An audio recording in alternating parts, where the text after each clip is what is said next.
Hello viewers, నేను doctor Anusha Reddy, fertility expert, 49 fertility centre Warangal.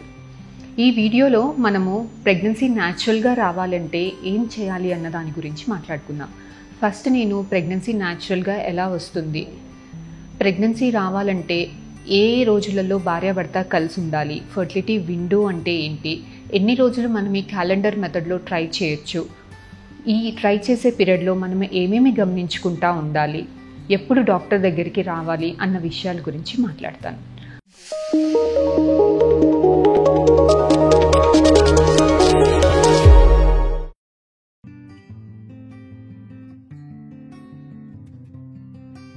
అసలు first బాడీలో ప్రెగ్నెన్సీ ఎలా వస్తుంది అన్న దాని గురించి నేను ఫస్ట్ మీకు చెప్తాను. ఆడవాళ్ళల్లో గర్భసంచి ఇలా ఉంటుందండి. గర్భసంచి చుట్టుపక్కల అటు ఇటు 2 ట్యూబులు ఉంటాయి, 2 అండాశయాలు ఉంటాయి. ప్రతి నెలసరి వచ్చిన 2వ రోజు ఈ అండాశయాలలో ఎగ్స్ అనేవి లోపల నుంచి బయటకు వస్తాయి. యూజువల్గా ఇటు 6 నుంచి 8, ఇటు 6 నుంచి 8 ఎగ్స్ ఉంటాయి ఆడవాళ్ళల్లో. ఇందులో 12 to 16 ఎగ్స్లో నుంచి ఒక్క ఎగ్ మాత్రమే గ్రో అవుతుంది. పీరియడ్ వచ్చిన 2వ రోజు నుంచి రోజు కొంచెం పెరుగుకుంటూ డైలీ 2 mm చొప్పున పెరుగుతుంది. సో పీరియడ్ వచ్చిన 10 to 14 days మధ్యలో ఈ లెక్క నేను ఎవరికి చెప్తున్నాను అని అంటే, రెగ్యులర్గా పీరియడ్స్ ఉండే వాళ్ళల్లో పీరియడ్ వచ్చిన 10 to 14 days మధ్యలో ఎగ్ అనేది సైజు పెరిగి రిలీజ్ అయ్యి ట్యూబ్లలోకి వస్తుంది.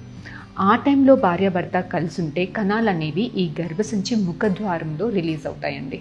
సో కణాల సంఖ్య, కదలిక 2 బాగుంటే కణాలు అనేవి పైకి పాకి ఈ ట్యూబ్లలో ఉన్న ఎగ్ తోటి కలిసి ఇక్కడ బేబీ తయారీ అవుతుంది. తయారీ అయిన బేబీ జారి గర్భసంచిలోకి వచ్చి అతుకుతే ప్రెగ్నెన్సీ వస్తుంది, లేదు అంటే ఆ నెల పీరియడ్ వచ్చేస్తుంది.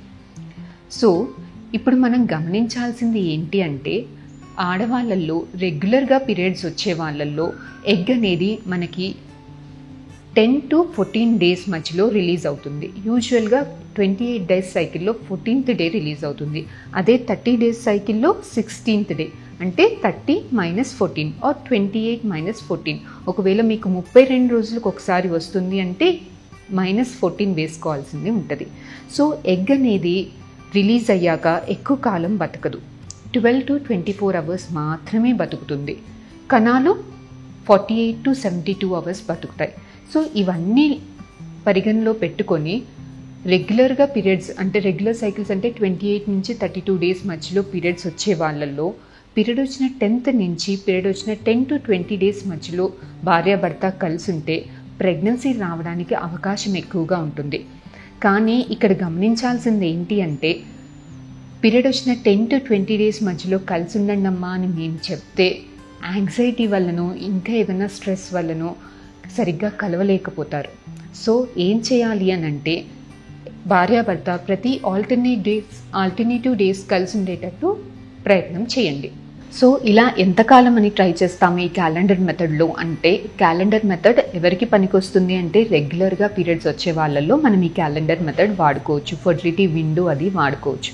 సో ఇలా ఎంతకాలం అని ట్రై చేయొచ్చు అని అంటే, యూజువల్గా ప్రెగ్నెన్సీ కోసం ట్రై చేసే కపుల్స్లో 1 year లోపల అన్ప్రొటెక్టెడ్ ఇంటర్కోర్స్ అని అంటాం. అంటే పిల్లలు వద్దు అనుకొని ఏ రకమైనది యూస్ చేయకుండా భార్యాభర్త కలిసి ఉంటే 1 yearలో 80 నుంచి 85% కపుల్స్కి ప్రెగ్నెన్సీ వచ్చేదానికి అవకాశం ఉంటుంది. మిగతా 10% కపుల్స్కి 2nd yearలో వచ్చేదానికి అవకాశం ఉంటుంది. అంటే ఓవరాల్గా ఒక 8 to 10% ఆఫ్ కపుల్స్కి మాత్రమే డాక్టర్ల హెల్ప్ అవసరం పడుతుంటుంది. అది చిన్నది కావచ్చు, పెద్దది కావచ్చు.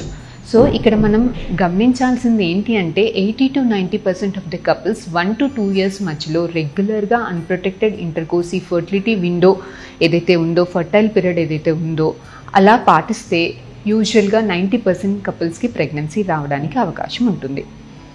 సో మనం ఈ 1 year లోపల ఏమేమి విషయాలు గమనించుకుంటూ ఉండాలి అనేది నేను ఇప్పుడు మీకు చెప్తాను. సో ఈ 1 year పీరియడ్లో మనకి పీరియడ్స్ అనేది రెగ్యులర్గా వస్తుందా లేదా, పీరియడ్ ఒకవేళ నెల వస్తుందా, లేదంటే 2-3 నెలలకి 4 నెలలకి ఒకసారి వస్తుందా, లేదు పీరియడ్ ముందుకు జరుగుతుందా అంటే 28 daysకే కాకుండా 26 days, 24 days, 22 daysకి అలా వస్తుందా, లేదు నెలలో 2 సార్లు 3 సార్లు అలా ఏమన్నా వస్తున్నాయా? భార్యాభర్త కలిసినప్పుడు నొప్పి కానీ ఏమన్నా వస్తుందా? పీరియడ్ వచ్చినప్పుడు నొప్పి ఏమన్నా వస్తుందా? లేదు అంటే థైరాయిడ్ ప్రాబ్లం ఏదన్నా ఉన్నదా?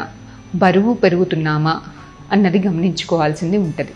మనం హైట్కి తగ్గట్టు బరువు ఉన్నామా, బాగా తక్కువగా ఉన్నామా, మరీ ఎక్కువగా ఉన్నామా అన్నది గమనించుకోవాల్సింది ఉంటుంది.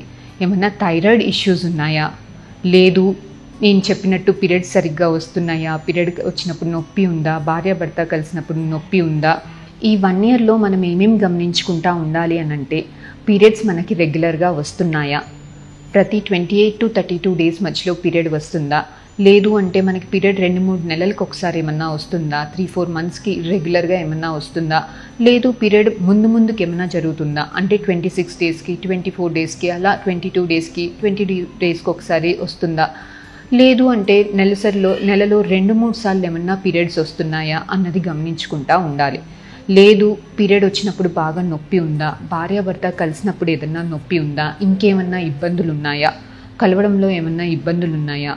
బరువు ఎలా ఉన్నామో, మరీ తక్కువగా ఉన్నామా, ఎక్కువగా ఉన్నామా, నార్మల్ బిఎంఐలో ఉన్నామా, లేదంటే లో బిఎంఐలో ఉన్నామా, హై బిఎంఐ, ఓవర్ వెయిట్లో ఉన్నామా, ఒబెసిటీలో ఉన్నామా, ఏ రేంజ్లో ఉన్నది మన బరువు అన్నది గమనించుకోవాల్సింది ఉంటుంది. ఇలా కాకుండా థైరాయిడ్ ప్రాబ్లమ్స్, ప్రొలాక్టిన్ ప్రాబ్లమ్స్ ఏమన్నా ఉన్నాయా? తెల్లబట్ట లాంటివి ఏమన్నా వస్తుందా? దాంట్లో దురద స్మెల్ కానీ ఏమన్నా వస్తుందా అన్నది గమనించుకోవాల్సింది ఉంటుంది. ఇలా కాకుండా మగవాళ్ళల్లో కూడా మన ఏజ్ ఏంటి, స్మోకింగ్, ఆల్కహాల్ ఏదైనా అలవాట్లు ఉన్నాయా అన్నది హెల్దీ ఫుడ్ తీసుకుంటున్నామా లేదా అన్నది గమనించుకుంటూ ఉండాలి. మగవాళ్ళు కూడా ఒకసారి సీమెన్ అనాలిసిస్ చేయించుకోవాల్సింది ఉంటుంది. సో ఇలా పైన చెప్పినట్టు మనకేమీ ఇబ్బందులు లేవు, పీరియడ్స్ అనేవి నెల కరెక్ట్గా వస్తున్నాయి, థైరాయిడ్ ప్రాబ్లం లాగా ఏమీ లేదు, బరువు సరిగ్గానే ఉన్నాము, సీమెన్ ప్రాబ్లమ్స్ కూడా ఏమీ లేదు అని అంటే 1 ఇయర్ న్యాచురల్గా కలిసి ఉండొచ్చు. 1 ఇయర్ కలిసిన్నా కూడా ప్రెగ్నెన్సీ రావట్లేదు అంటే ఒకసారి మీరు డాక్టర్ దగ్గరికి రావాల్సింది ఉంటుంది. సో డాక్టర్ ఏం చేస్తారు, చిన్న బేసిక్ ఇన్వెస్టిగేషన్స్ మీరు రాగానే ఒకసారి స్కానింగ్ అది చూసుకొని, గర్భసంచి ఎలా ఉంది, అండాశయాలు ఎలా ఉన్నాయి, హస్బెండ్ సీమన్ అనాలిసిస్ ఎలా ఉంది, పీరియడ్స్ కరెక్ట్గా వస్తున్నాయా, ఎగ్ ఫాలిక్యులర్ ట్రాకింగ్ అంటారు, న్యాచురల్ సైకిల్ ఫాలిక్యులర్ ట్రాకింగ్ అంటారు. అంటే న్యాచురల్ సైకిల్లో మీకు కరెక్ట్ టైంకి ఎగ్ పెరిగే ప్రదేశం కరెక్ట్గా పెరుగుతుందా, కరెక్ట్ టైంకి ఎగ్ రిలీజ్ అవుతుందా అన్నది చెక్ చేసి, ఎగ్ ఎప్పుడు రిలీజ్ అవుతుందో ఆ టైం స్కానింగ్లో చూసి చెప్తారు. సో ఆ రోజు న్యాచురల్గా కలిసి ఉండొచ్చు. లేదు అని అంటే ఏమన్నా చిన్న ప్రాబ్లమ్స్ ఉంటే దానికి తగ్గట్టు IUI చేసుకోవడమో, లేదు ఎవరికో కొంతమందికి పెద్ద ట్రీట్మెంట్ అంటే IVF అడ్వాన్స్డ్ ట్రీట్మెంట్స్ కూడా అవసరం పడేదానికి అవకాశం ఉంటుంది. సో ఈ పైన చెప్పినవన్నీ గమనించుకుంటూ, రెగ్యులర్గా ఎక్సర్సైజ్ చేసుకుంటూ, మంచి డైట్ తీసుకొని, fresh fruits, dry fruits, lots of water, coconut water, ఇలా హెల్దీ ఫుడ్ తీసుకుంటూ, రెగ్యులర్ ఎక్సర్సైజ్ చేసుకుంటూ, న్యాచురల్గా డే బై డే ప్రతి ఆల్టర్నేట్ డే హస్బెండ్ వైఫ్ కలిసి ఉంటే ప్రెగ్నెన్సీ రావడానికి అవకాశం చాలా ఉంటుంది. Thank you.